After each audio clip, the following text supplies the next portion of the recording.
ایک تھی شہزادی، مصر کے جنگل میں ایک شہزادہ چند بکریاں چراتا اور ان سے حاصل ہونے والے دودھ اور جنگل کے پھلوں پہ گزارا کرتا۔ وہ تھا شہزادہ، مگر نہ تو اس میں شہوں والا غرور تھا اور نہ ہی وہ جلوہ جلال۔ وہ عام انسانوں کی طرح زندگی بسر کرتا، روکھی سوکھی کھاتا، بشرطِ وقت اپنی رعایا کی خدمت اور خدا کی یاد میں بسر کرتا۔ اس کی نیک چلنی کا پوری ریاست میں چرچا تھا۔ اسے یہ خصوصیات اپنے رحم دل باپ سے وراثت میں ملی تھی۔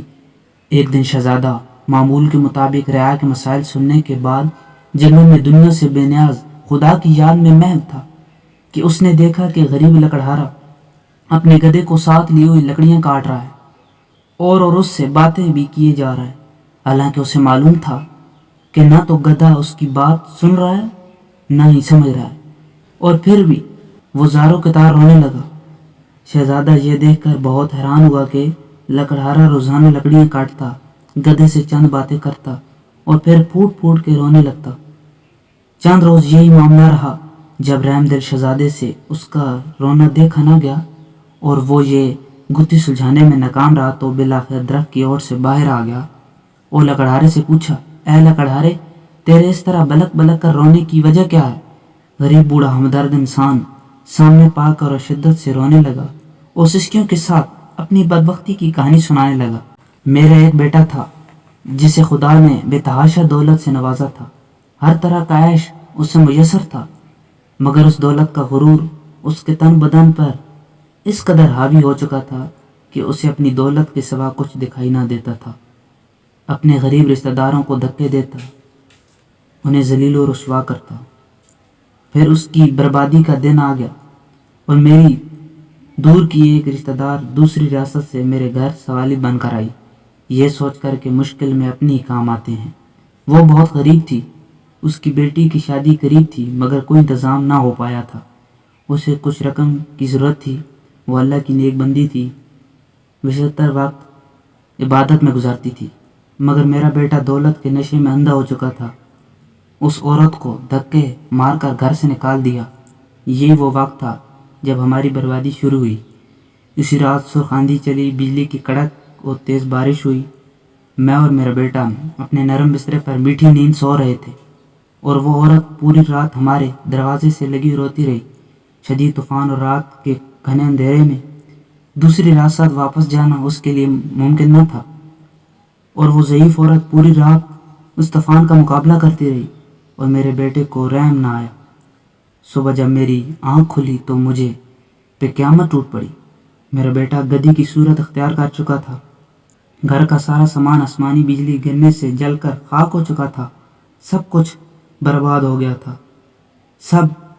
میرا قصور یہی ہے کہ میں نے اپنے بیٹے کو غرور و تکبر کرنے سے نہ روکا، برائی کی طرف بڑھتا ہوا اکا کوئی قدم نہ روکا، اور اب یہ عالم ہے کہ میں جنگل سے لکڑیاں کاٹتا ہوں اور اپنی بیٹے پہ لاد کر بیچنے لے جاتا ہوں، اور اسی سے ہم باپ بیٹے کا گزارا چلتا ہے۔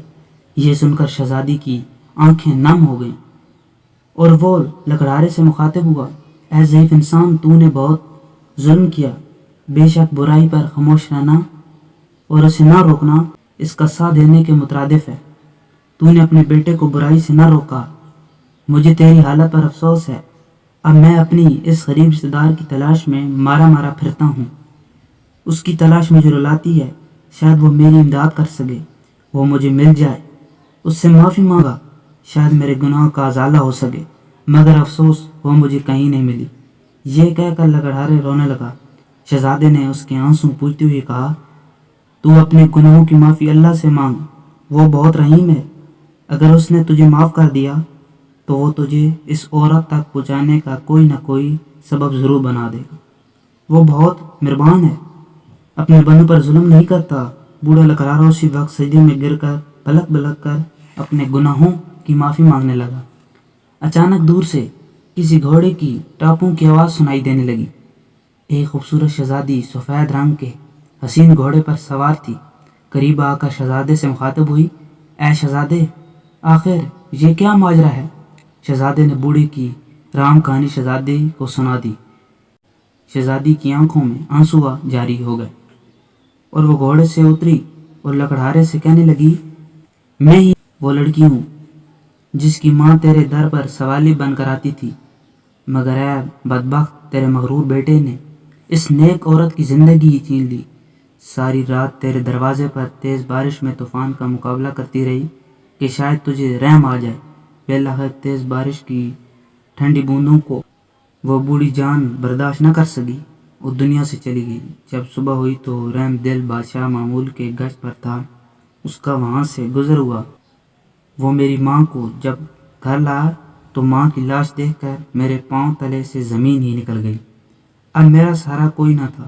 بادشاہ نے یہ سب دیکھ کر بہت پریشان ہوا۔ بالآخر اس نے مجھے اپنے ساتھ لے جانے کا فیصلہ کیا۔ کچھ عرصہ میں اس کے محل میں رہی اور اسی نے مجھے نیک لڑکی پا کر اپنے بیٹے سے میری شادی کرا دی۔ شاید یہ میری ماں کی دعاؤں کا نتیجہ تھا جس نے میری خاطر اپنی جان قربان کر دی، اور اس رب نے مجھے غریب کو فرش سے اٹھا کر عرش پر بٹھا دیا اور اس نیک شہزادے نے میری شادی کرا دی جو اس وقت تیرے سامنے کھڑا ہے، اور تجھے تیرے مغرور بیٹے کے کارناموں نے عرش سے فرش پر گرا دیا۔ خدا کی قدرت دیکھ کر لکڑہارا شرمندگی سے زمین میں گڑاتا جا رہا تھا اور رو رو کر شہزادی سے معافی مانگی۔ شہزادی بہت رحم دل تھی، لکڑہارے کے آنسو سے اس کا دل بھر آیا، اس نے اس کو معاف کر دیا۔ خدا کی قدرت لڑکا اسی لمحے اپنے اصل روپ میں واپس آ گیا اور خدا کے حضور سجدے میں گر گیا اور شہزادی سے بھی معافی مانگنے لگا۔ شہزادی نے اسے بھی معاف کر دیا۔